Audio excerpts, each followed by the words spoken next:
السلام علیکم ورحمۃ اللہ. آپ نے اس حدیث کے متعلق پوچھا ہے بد نصیبی کی پہچان آنکھوں کا خشک ہونا، دل کا سخت ہونا، امیدوں کا لمبا ہونا، دنیا کی لالچ. لا حول ولا قوت الا باللہ.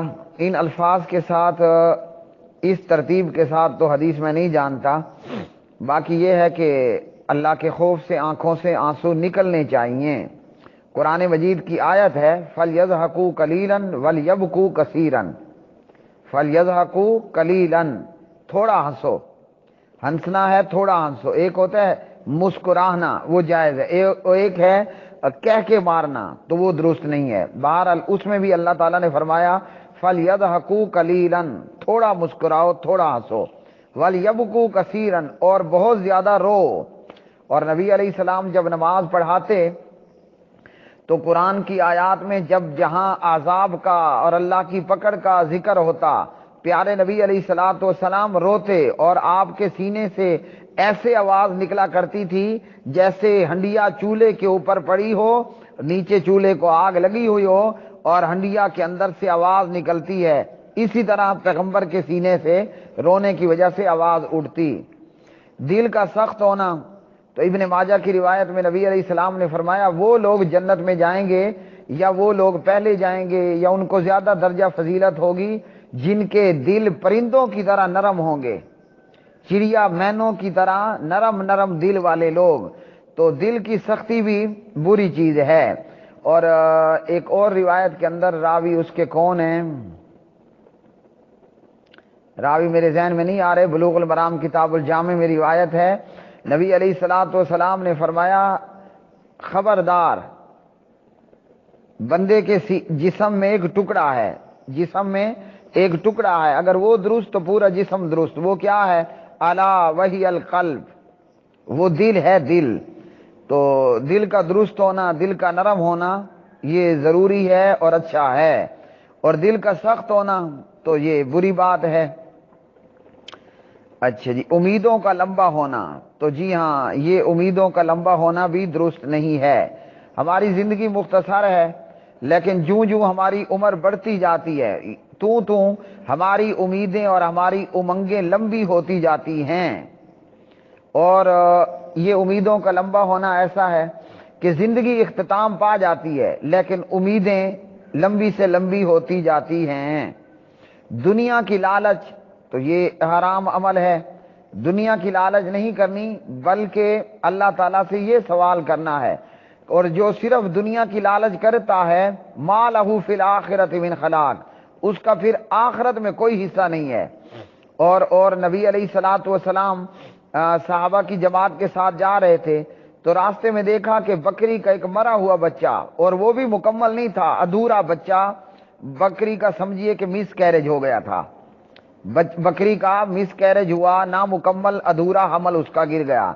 تو بکری کے مرے ہوئے بچے کے پاس سے نبی علیہ الصلوۃ والسلام گزرے اور اپنی جماعت سے کہا، صحابہ کرام رضوان اللہ علیہ مجمعین، دنیا اللہ کی نظر میں اس سے بھی کہیں زیادہ ذلیل اور حقیر ہے. کوئی اسے لینا چاہے گا تو کوئی بھی اسے لینے کے لیے تیار نہیں ہوگا. او کما قال علیہ الصلوۃ والسلام، دعا کیا کرنی ہے؟ ربنا آتنا فی الدنیا حسنہ، اے اللہ دنیا کے اندر ہمیں بھلائیاں عطا فرما. اگر میرا غریب رہنا میرے لیے بھلائی ہے تو مجھے غریب ہی رکھ. اگر میرا عثمان کی طرح رضی اللہ عنہ دولت مند رہنا بہتر ہے، بھلائی ہے، تو مجھے دولت عطا فرما. تو جب آپ نے کہا نا کہ ربنا آتنا فی الدنیا حسنہ، اے اللہ مجھے دنیا میں بھلائیاں عطا فرما، اگر آپ کے لیے غریب ہونا بھلائی ہوا اللہ آپ کو غریب رکھے گا. اگر آپ کے لیے دولت مند ہونا بھلائی ہوا اللہ تعالیٰ آپ کو مال عطا کر دے گا. ہم کیا کرتے ہیں؟ ہماری دعا ہوتی ہے اللہ پیسہ دے پیسہ دے پیسہ دے پیسہ دے، ہر وقت پیسے پیسے کی تسبیح. مثلا کئی لوگوں کے متعلق ہے کہ جناب وہ ہاتھ میں تسبیح پھیر رہے ہوتے ہیں اور منہ پہ کہتے ہیں Dubai Qatar Dubai Qatar Dubai Qatar. تو یہ کیا ہے؟ یہ بربادی ہے. دعا یہ ہونی چاہیے کہ ربنا آتنا فی الدنیا حسنہ، اے اللہ ہمیں تو بھلائیاں عطا فرما. اگر وہ بھلائیاں پاکستان میں رہ کر ہیں تو یہاں ملیں، اگر دبئی قطر ہمارے لیے بھلائی ہے تو دبئی قطر عطا فرما. لیکن ہماری زبان سے کیا نکلتا ہے؟ Dubai Qatar Dubai Qatar Dubai Qatar. یہ غلط ہے. اچھا جی، ربنا آتنا فی الدنیا حسنہ وفی الآخرۃ حسنہ، اور اے اللہ ہمیں آخرت کے اندر بھی بھلائیاں عطا فرما۔ تو جب یہ ہوگا اللہ تعالیٰ دنیا میں بھی بھلائیاں دے گا، اللہ آخرت کے اندر بھی بھلائیاں، خیر و بھلائیاں عطا فرمائے گا۔ اور جس نے یہ کہا کہ دبئی قطر ما لہ فی الآخرۃ من خلاق، ایسوں کا پھر آخرت کے اندر کوئی حصہ باقی نہیں رہ جاتا۔ ہاں ایک لالچ کرنا درست ہے، وہ لالچ کیا ہے؟ فاستبقوا الخیرات، نیکیوں کے اندر لالچ کرو، جتنا ہو سکتا ہے ایک دوسرے سے سبقت لو، کس کے اندر؟ خیرات کے اندر، نیکیوں کے کام کے اندر۔ اور حدیث کے اندر اس کی مثال موجود ہے۔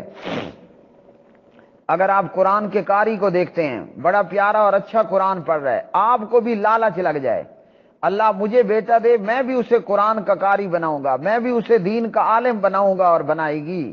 یا یہ کہ آپ نے قرآن کے قاری کو، قرآن کے عالم کو بیان کرتے، قرآن پڑھتے ہوئے سنا، آپ بھی اس پر لالچ کریں، آپ بھی اس پر لالچ کریں کہ میں بھی اس جیسا قاری بنوں گا اور اس جیسا عالم بنوں گا، دنیا کے لیے نہیں، تاکہ میں بھی اسی طرح قرآن پڑھوں اور مجھے قرآن بیان کروں اور قرآن پڑھنے اور بیان کرنے کے فضائل حاصل ہوں۔ یا یہ ایک آدمی کو اللہ نے عثمان کی طرح مال دیا رضی اللہ عنہ، ایک آدمی کو اللہ نے ابو بکر کی طرح مال دیا رضی اللہ تعالی عنہ، ایک آدمی کو اللہ نے حضرت عبد الرحمن بن عوف رضی اللہ تعالی عنہ کی طرح مال دیا۔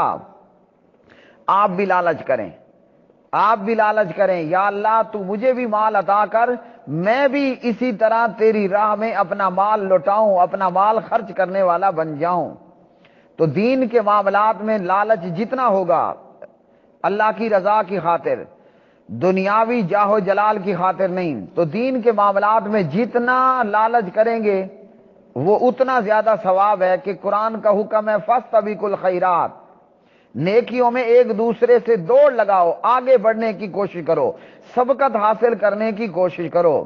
اور رہ گیا دنیا کا لالچ، تو دنیا مر جائے گی، ختم ہو جائے گی، اس نکمی دنیا کا لالچ کر کے کیا کریں گے؟ کہ اللہ تعالی ہمیں محفوظ فرمائے۔ اس نکمی دنیا کے مال کا یہ حال ہے کہ جناب ہم مر گئے تو ہماری قبر میں ایک کھوٹا پیسہ بھی ساتھ نہیں رکھا جائے گا، یہ سارے کا سارا مال یہاں رہ جانے والا ہے۔ اور کئی لوگ ایسے ہوتے ہیں کہ جن کے پاس مال سینکڑوں ہزاروں کی صورت میں موجود ہے، لیکن نہ پہننے کو نصیب ہوتا ہے، نہ کھانے کو نصیب ہوتا ہے۔ کھانے کی صورتحال یہ ہوتی ہے کہ ڈاکٹر کہتے ہیں آپ نے مرچ بھی نہیں کھانی، آپ نے جناب چینی بھی نہیں کھانی، آپ نے فلاں بھی نہیں کھانا، آپ نے فلاں بھی نہیں کھانا۔ ہوگا سیٹھ چودھری کروڑوں کا مالک ہوگا، کھا وہ خوراک رہا ہوگا کہ جو کھوتی ریڑھی والا بھی نہیں کھاتا، یعنی اتنی نکمی اور بیکار کی خوراک۔ تو یہ دنیا کے مال کا حال ہے۔ آخر دعوانا ان الحمدللہ رب العالمین۔